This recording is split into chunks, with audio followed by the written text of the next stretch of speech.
This episode of Gather and Go is brought to you by Visit Savannah. Give your guests the opportunity to fall in love with Savannah, Georgia's hidden gems, coastal cuisines, exquisitely preserved history, and unique activities for groups of all sizes. Learn more at visitsavannah.com.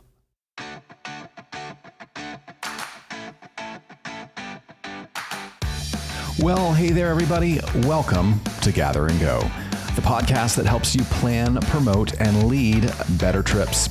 I am your host, Brian Jewell. I'm delighted that you decided to spend some time with us today, and I am super excited to introduce you to Cheryl Hargrove, the subject of our featured conversation.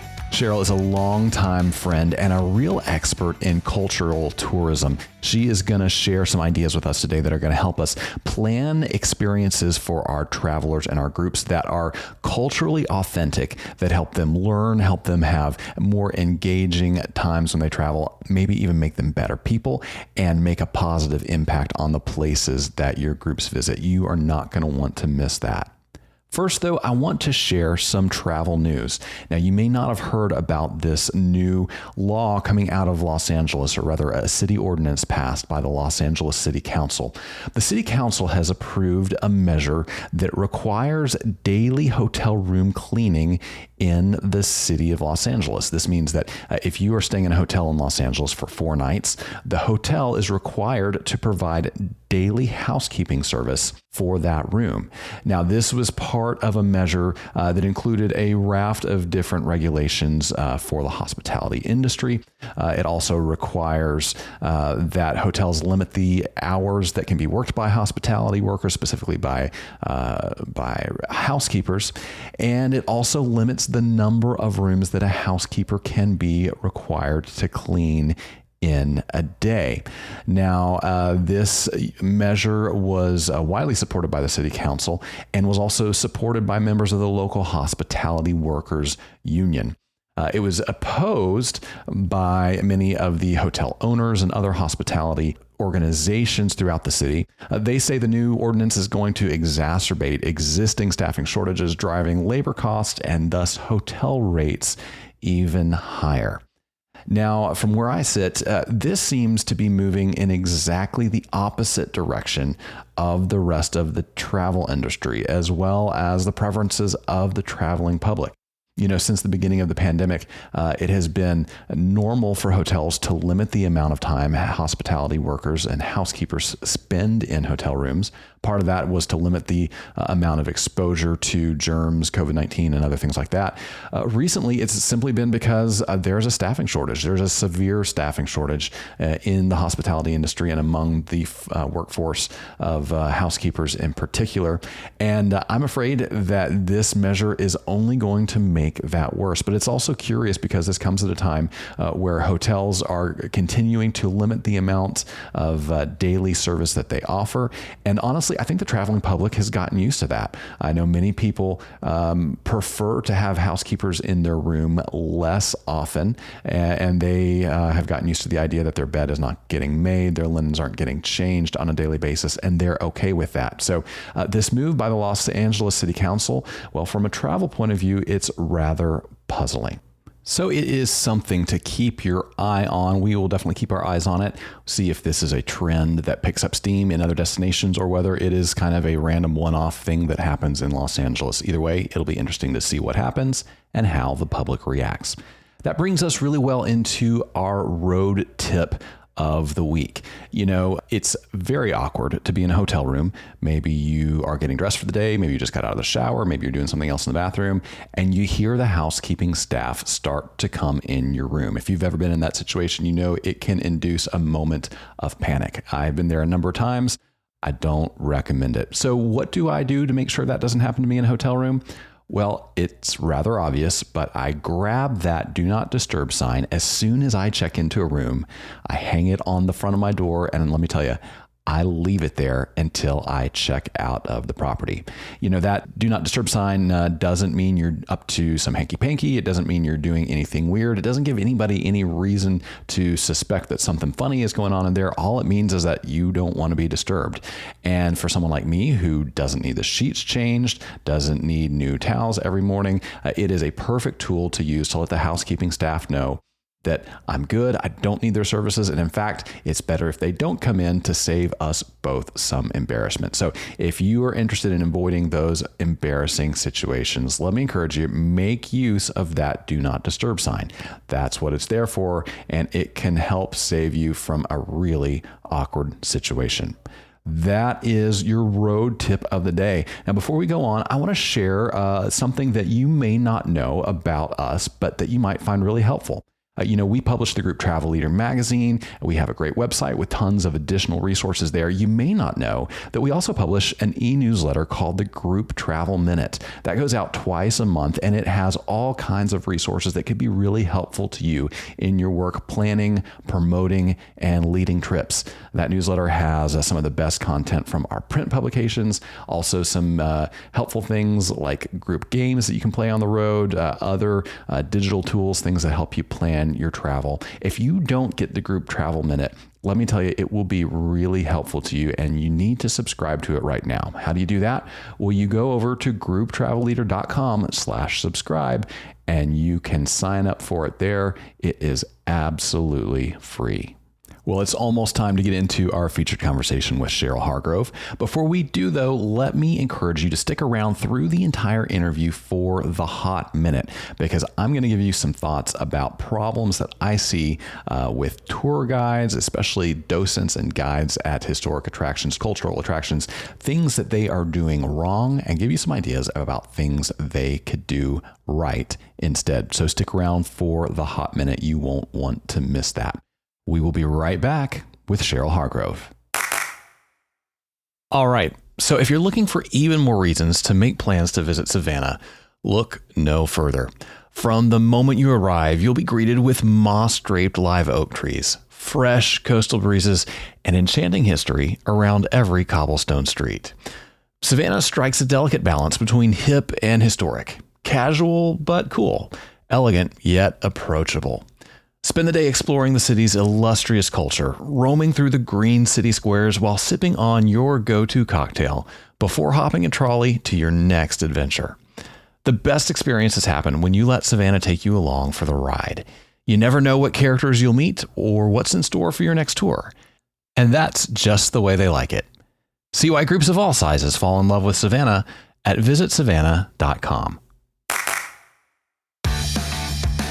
All right, everybody. My guest today is a cultural travel expert with more than 3 decades of experience in the travel industry, where she has worked on heritage tourism projects in all 50 states and more than 15 countries. She's the author of the book, Cultural Heritage Tourism, 5 Steps for Success and Sustainability, and is the president of the consulting firm Hargrove International. Cheryl Hargrove, welcome to the podcast. Thank you so much for having me. Glad to be here.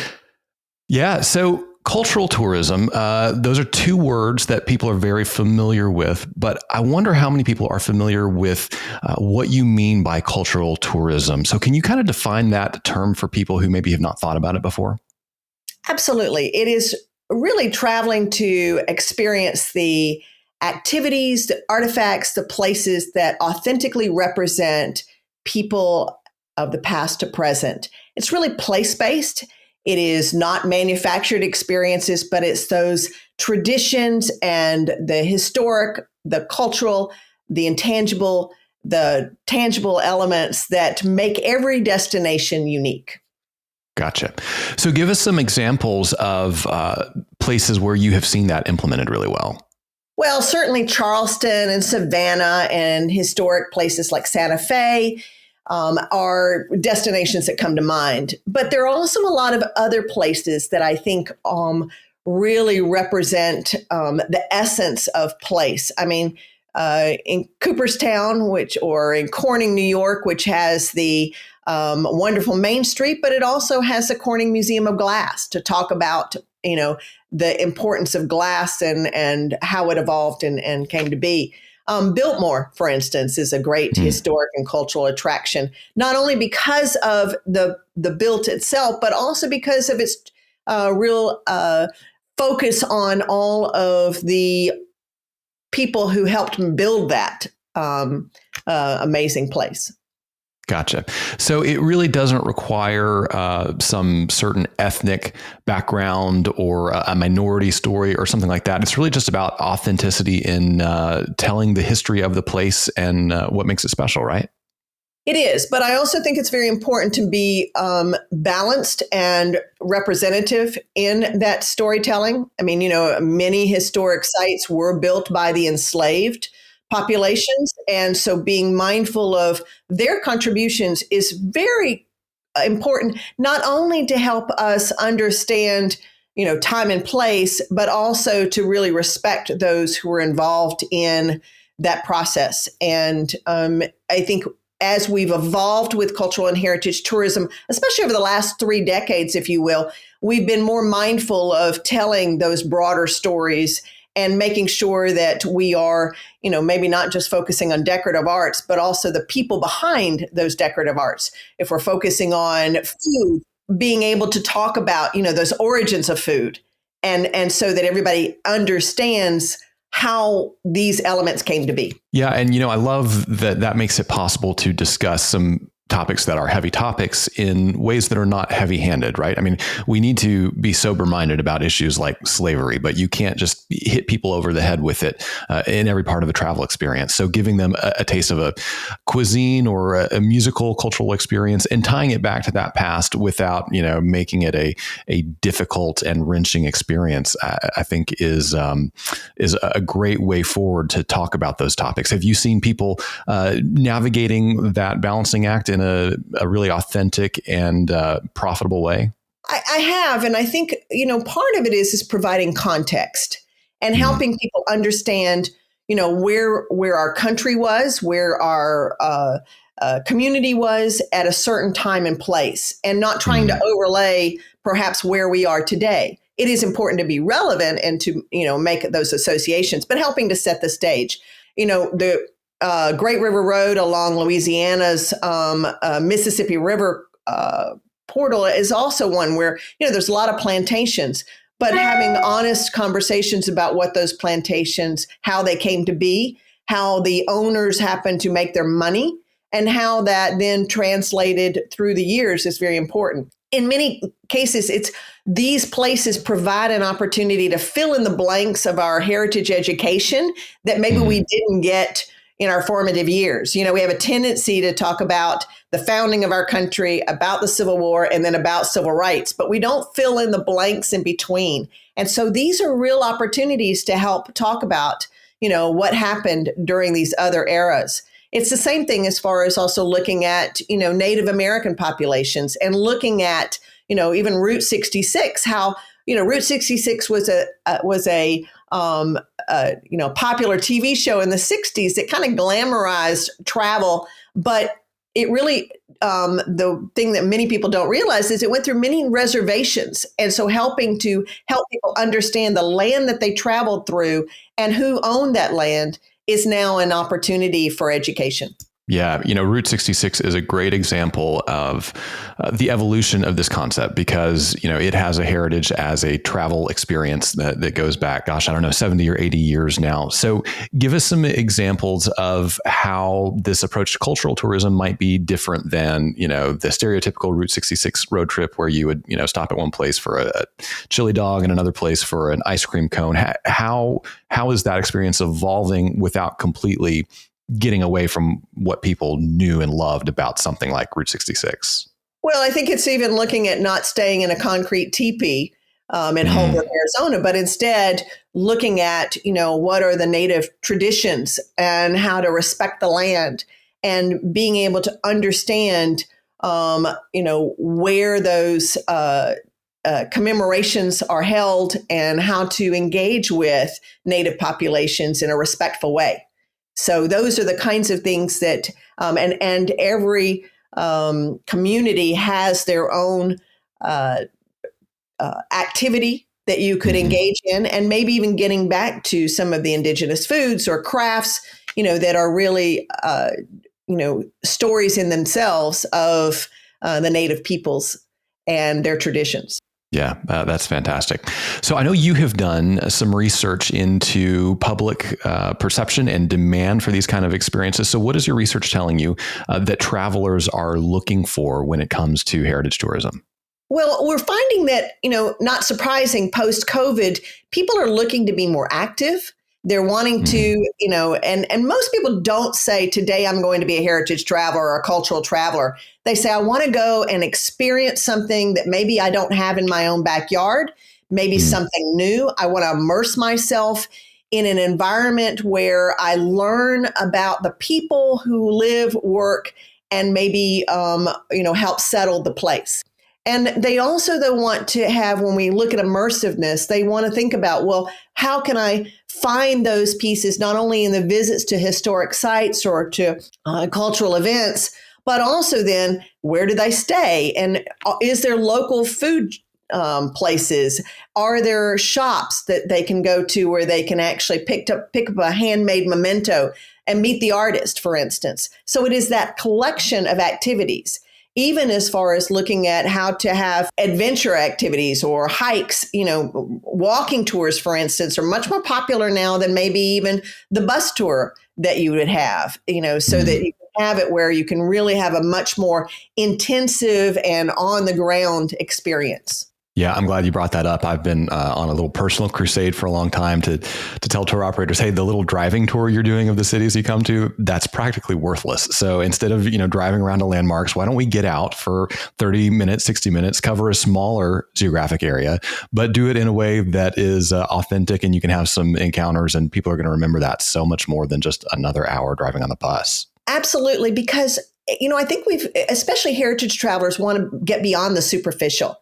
They want to delve into and are not afraid of, having those tough conversations. But in order to have that kind of expansive learning, you need to have enough time to be able to experience a place and then be able to discuss it in context with your own environment. So following up on that idea of discussing it and having tough conversations, how do people come away from what could be a difficult encounter, especially, like I'm white, you're white. A lot of times we're traveling and learning stories about how our ancestors mistreated people of other nationalities. So how do we integrate that into a travel experience and then give people space to process that and internalize it in a way that still feels positive and adds to the value of the travel experience? Well, I think one of the things that's, and the Educational Travel Consortium has been doing what they call learning labs. And one of the things that they've added is after you've gone to a place where you may have some unlearning or activities that, really challenge what your beliefs have been, or maybe are helping you address some of the things that make you uncomfortable, to have a conversation over a meal and have a facilitated conversation where people on the tour can actually discuss how they feel. And it helps when there are, and I think that this is where a destination can also be part of this experience of having a local expert that can sit down at the table and talk about, why certain things happened the way they did, or provide an additional lens. And so to open up those conversations so that people have the chance to express how they feel, but also then to be able to digest other points of views. And that's really what is the great opportunity in cultural heritage tourism, is that you're in a place where you are all hopefully curious about the destination. And so then to have a chance to really focus on your learning and then to share that and how it impacts you. So I'm going to put on my tour planner hat for a moment and say, okay, I hear everything you're saying. It sounds fantastic, but it also sounds like a ton of work. And I don't know necessarily that I know who to call to arrange some of those experiences. So can you describe the benefits to tour operators and to travel planners from doing the work and uncovering those kind of experiences, and ultimately how it will benefit their customers? Yeah, well, I think one of the things, if you saw the recent trend report by Wonderman Thompson, which does an annual 100 consumer trends. I mean, they talked about how academic adventures is really a trend where people do want to have experts leading those kinds of conversations. And I say that go to your local destination marketing organization, ask them who they can recommend if you've got your itinerary already planned out that can sit at that table. Maybe it's a musician, maybe it is a artist, maybe it is a chef, maybe it is a professor, maybe it is a civic leader, someone who is able to really help provide that perspective and context at the local level. It's also, though, I think important for the destination marketing organization to provide those kinds of experience that will set the stage. I think that is also where, if you're looking for more authentic experiences, they're the ones who are going to be in the know. So a lot of DMOs saw, unfortunately, tons of turnover during the pandemic, related to the pandemic. And what we have found is that many of the people who are leading up product development at DMOs are new, which is good in its own way, but they may not have the deep networks in their own communities that, say, a 20-year veteran in that position had. So speak to the 25-year-old newbie at a CVB who has been charged with, group sales or community outreach or product development. Give them some tangible steps they can take to begin to get into their community, identify these opportunities, and cultivate them in order to be able to offer them to the traveling public. Well, the first thing I always say is to get out of your office and to go and be a tourist in your own community. It's so often that I do assessments and I hear people say, I haven't been there in, 5 years. I haven't done that in, I didn't even know that existed. And so if you don't know it exists, it's really hard to be able to share that information with someone else. And so having that kind of exercise where every week you're exploring something new. But I think it's also where you're then looking at neighboring areas and what they're perhaps offering. So then say, well, this is something we could offer a little bit different. And then that helps as far as, especially for a group tour leader or operator, to be able to think about how destinations can be linked together like a string of pearls. Yeah, absolutely. So help me resolve something that I see as a little bit of a tension in this area. I have been in many places that have been attempting to facilitate this kind of cultural exchange. And for one reason or another, it feels like the people on the ground maybe are only 80% ready, let's say, for a tour group, that there's a gap between, what they know inherently and their personal stories that they can tell so well, and then the logistics and the rhythms and the knowing how to serve 40 or 50 people at a time. So when you work with communities, what do you do to help them prepare their local people for the tourism side of the business, which you still have to think about? Right. Well, I think you've hit on a critical consideration, and that is that many historic sites and cultural entities do not think of tourism as their first mission. And so it's helping them understand how hosting visitors has a responsibility, just like as hosting their members or any other kind of group. And so it requires that kind of education locally, but also to then help understand, and this is another reason to get out of the office and to go visit the place, if they can't handle because of capacity, maybe because of physical size or staffing or whatever, figuring out what is your capacity, how can you host someone, what can you do then that will, how much time do they need to spend, and being able to pull all of those elements together. It's that on-site professional development in the tourism planning that needs to happen. And I think that can be done nowadays. It can be done through webinars. It can be done through having meetings of our cultural and heritage partners that the DMO leads and says, okay, we need to focus on this particular aspect, or have you considered this element? And so having that as part of that training program. Yeah, I actually know DMOs that have a monthly series of gatherings in different places around their community, and they basically just go experience that attraction or that tour or whatever. And it creates opportunity for those attractions to kind of do a dry run, maybe of a new program or a new experience, do it with friendly faces, get some positive feedback. Absolutely. And you can even do things like role playing. You can say, you know what? I need to have 20 people that I'm going to recruit, and they're going to all be part of a tour group, and we're going to have them come in and test, how logistics work and then give feedback. So there's ways to have all of this, but it needs to be considered a priority. Yeah. So if a destination is developing these experiences with their local partners, how scripted or maybe programmed or choreographed does one of these experiences need to be versus how much freedom is there to riff and improvise? Well, it's interesting because I think where we've led in, it used to be that it was very scripted, and now we are going to more conversational interpretive programming. I think, again, a trend we're seeing is people want to be involved. They want to contribute. And if there's a way that they can participate in a cleanup or in a fence building workshop where they can actually learn a skill that they can take back, in a craft demonstration that they can actually see how hard it is to make sweetgrass baskets, and understand a historic art form. Those are the kinds of things that really help bring that learning into a more expansive and immersive way and touching all of the senses. Yeah, I'm glad you mentioned the sort of service project idea.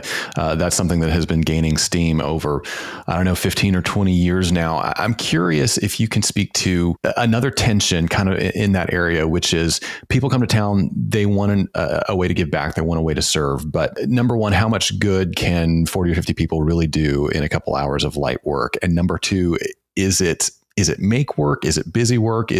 Are you tying up resources by creating that opportunity that you could actually just more efficiently use by having paid experts do the work? Well, I think that there is a conversation that the local destination has to decide, is this, a furthering of our mission? I think there are also ways that you can give back that don't necessarily have to always be, being part of a work crew. For instance, Kansas Byways actually did a native fence building workshop because they had a lot of people who were interested in learning how to do stone fence work. And that also then was something that was needed on their byway. And it made sense to learn that technique on site. So they had people coming in to learn that. So that was a good mission driven program, and that was also a give back. There are other ways, though, like Virginia City, Nevada, that has private label cemetery gin that they sell at their visitor center, and $1 goes to the preservation for every bottle sold goes to the preservation of their historic cemetery. Why gin? Well, as a mining town, it was better to drink gin than water in the 1800s. So It's a natural for them. But there are also places like, you can have the 1% give back program where 1% is added on to the bill of your restaurant or shopping or other kinds or locations, or even overnight, that's voluntary, but that, the tour operator could build in, or if they had free time, that could be just optional. But then it goes back to maybe the conservation of natural resources or some official program that supports the destination aesthetics or appearance or historic preservation. Do you think there are people out there who are cultural heritage travelers at heart, but don't know it yet because they haven't been exposed to it? I hope so. And I hope that, you never know when that's going to happen. I was talking to a colleague and said that, a 7-year-old came to one of their programs at a historic site. And, she was very conscious of the need to make sure that he was engaged. And she was so successful that he came back 2 more times with different adults. Cool. And I thought that was, so you never know where then that experience will happen. I know that, people who maybe have gone to historic site tours when in the 4th grade and found it very limiting or boring even, they've had some kind of transformational experience as an adult because something touched them, they were able to relate to it, or that it really had an impact in some way. Yeah, it seems like so much of adulthood is maybe undoing or relearning some things that we didn't get quite right during childhood for one reason or another. I'm curious if you have any insight into how an attraction, a museum, a park may be able to deliver student experiences that resonate on that cultural level and don't just check boxes in a curriculum and don't leave kids, jaded and thinking, well, when I grow up, I'm never coming back to a museum. Well, I think we need to make sure that kids are engaged in that process of tour development. I know that the Boston Museum of African American History actually has a program where they hire interns that are high school students in the summer, and they create programs, they create tours, they create videos, they talk about what's important to them, and that then translates into a program that is offered year round or in subsequent areas. And I think that there's a school class that could be tapped in any situation, in any destination, that could be your audience to actually try and say, what makes this interesting? What would you change? And depending upon the audience that you're looking for, whether it's elementary school or high school or even college, getting their involvement, their ownership, even to have them conducting maybe some of the tours would be a way to have that engagement opportunity. That's a fantastic idea. So many schools would jump at the opportunity for a free field trip. Yeah. Right. So if the attraction just says to their local school, hey, we need to pilot a program and we'd love to bring in your students to do it, we're going to do it at no charge. How many schools would be on top of that? I mean, what a cool opportunity. And so many colleges have a requirement for service learning now. They need 100 hours of a project or an internship. Isn't that a great way to have someone in your backyard or someone that could come in and provide that kind of lens for learning? Yeah, fantastic. Well, this has been a masterclass for anybody interested in developing tourism. I got a few more questions before we let you go, Cheryl. Where is the best place for people to find and follow you and your company? Well, I do have a website. It's hargroveinternational.com. Or you can email me at cheryl@hargroveinternational.com. And I also welcome any phone calls or text, and that's at 202-236-3777. Yeah, we'll put all that in the show notes. We have a set of final questions we ask everybody, and these are just fun getting to know you questions. So first question is, are you a window seat person or an aisle seat person? I'm an aisle. I have a tendency to just get up and walk around a lot. And so then I try to be more respectful of not climbing over someone. Yeah, I feel that. Okay, what is one thing that is in your carry-on that you would never travel without? My Kindle. All right, so if you had a free airline pass and a week off work where you're going to travel not for work, but just for fun, where do you think you would head next? Probably London. I lived there twice, and it's a city that constantly changes. And it constantly changes not only seasonally, but also culturally and even from a historic perspective. And so it is always a renewal when I go there. Very cool. Last question. What is something you have seen or done on the road that you wish you could go back and experience again with somebody you love? Cooking classes.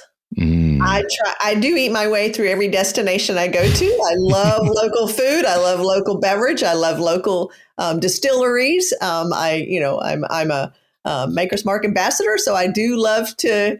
And so cooking classes are, I think, just a great bonding experience, and it's something that we very much enjoy. Yeah, well, I have very much enjoyed this. We're going to have you back because there's so much more we could talk about. Cheryl, thanks for joining us. My pleasure. Anytime. Well, I sure hope you enjoyed that conversation with Cheryl Hargrove as much as I did. She is a wealth of wisdom, and I think she has a lot of great ideas there that we can all put into practice, no matter what role we play in the tourism industry. A few notes that I want to recap just to make sure you don't miss them. Cheryl said that the places that we go provide opportunities to fill in the blanks of our heritage education that maybe we didn't get in our formative years. This is so critical because travel does a wonderful job at filling in those gaps, things we forgot, things we didn't learn in school, things that for whatever reason weren't taught to us by our culture. It's so important to make us well-rounded citizens of our country, citizens of the world. And so that needs to be something that is a high priority for everybody working in tourism.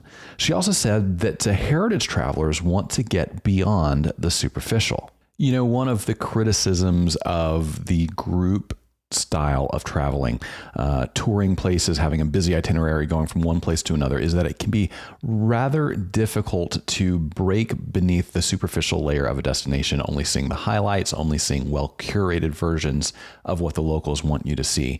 But I think including even one or two of these heritage experiences can really help round that out and overcome that weakness. And you might find that the more you do that, the more people in your group and in your audience love that kind of experience and ask for more of it on your future tours. Now, Cheryl said it helps for destinations to have a local expert that can sit down at the table and talk about why certain things happened the way they did, especially in places that have maybe difficult history or things that we need to talk about, but the conversations can be rather challenging. She also said that if you're a tour planner, you should go to your local DMO and ask them who they can recommend that can sit down at that table. You have heard me say it before. You will hear me say it again.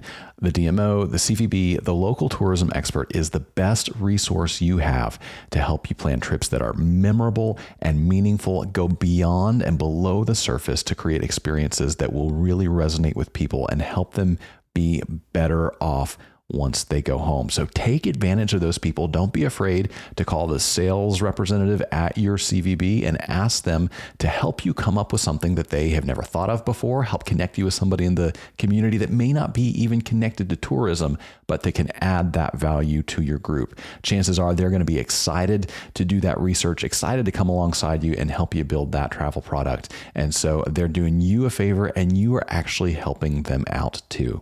Finally, Cheryl said that for cultural attractions, hosting visitors brings responsibility, just like hosting members or any kind of group.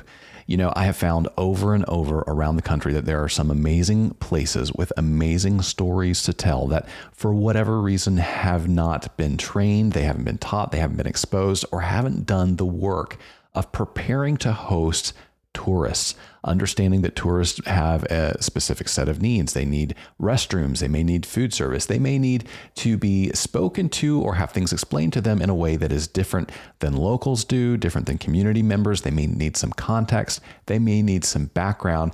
They may need you to abbreviate your normal spiel in order to make it something that fits within their attention span and their frame of reference. So if you're going to be involved in tourism, specifically with groups, you need to do that underlying work to figure out how you serve them well, how you make them comfortable, how you take care of them, and how you present your product in a way that resonates with them, not just with your core audience. And that brings us to the Hot Minute. That's right. The Hot Minute is the portion of the program where I take 60 seconds to give you my unfiltered views on an issue that is impacting tourism every day. And today we are going to talk about guides and docents and what they are doing wrong in leading group tours and some things that they could tweak or do better to make those travel experiences better for groups. So let's put 60 seconds on the clock and get into it. So I have visited hundreds and hundreds and hundreds of historical and cultural attractions around the country and around the world. And I can tell you that at almost every one, the guides and docents, well, they just talk too much. They go on and on and on about the smallest details of the place without realizing that that's not what most of their visitors really care about, especially their group visitors. And many times this is just a problem of training, especially if they are volunteers. They have been given a script, they've been given a training manual, they memorize that script, they memorize those details, and no one ever bothered to stop and think, hey, is this really what people want to know about? And so many visitors like me spend most of their time bored. So what should you do instead? Well, train your docents and your guides to tell a few interesting and engaging stories. Now, they can have all the facts and details in the background, but they need to focus on what is most engaging, what is most personal, what is something that people can connect with. And then if people connect and have more questions, they can dive into all those details. That's the Hot Minute. That's the way I see it. You are welcome to disagree. And of course, we'll still be friends. Whether you disagree or agree or have other thoughts or questions you'd love to tell us about, we would love to hear it. You can email us at podcast@grouptravelleader.com. And you never know, your thoughts, questions, comments, or critiques might just be the topic of the next Hot Minute. And hey, while you're in the mood to give us some feedback, would you do me a favor and go over to your podcast player of choice? It could be Apple Podcasts, it could be Spotify, it could be Amazon or Google or anywhere else you listen to podcasts. Hop over there to our show page, give us a rating and a review. We would love to hear what you think there. We love to help get the visibility that comes from those reviews. They are a big help to us, and we thank you for it. Well, that about wraps things up for this episode. My thanks once again to Cheryl Hargrove. On the next episode of Gather and Go, we're going to bring you a great interview with Jacqueline Label-Cote of Colette, who is going to tell us all about her company's history of setting tourism trends and how she has learned to listen to customers in developing products that prove to be extremely popular and trend-setting in the tour market. You won't want to miss that. In the meantime, remember this. At the end of the day, we are all on this trip together, so let's make it a good one. See you next time on Gather and Go. Gather and Go is hosted and executive produced by me, Brian Jewell. Our publisher is Mac Lacey. Danya Simmons is our creative director. Ashley Ricks is our circulation manager and graphic designer. Kyle Anderson is our director of sales and marketing. To advertise on the podcast, call Kyle at 888-253-0455. Gather and Go is a production of the Group Travel Leader. For more information about our magazines, podcasts, and events, visit us online at grouptravelleader.com. This episode of Gather and Go was sponsored by Visit Savannah. Savannah, Georgia's charm can be found in its rich history, tree-lined cobblestone streets, exciting events, and unbeatable dining experiences. Check out visitsavannah.com to see why your next tour should stop in Savannah.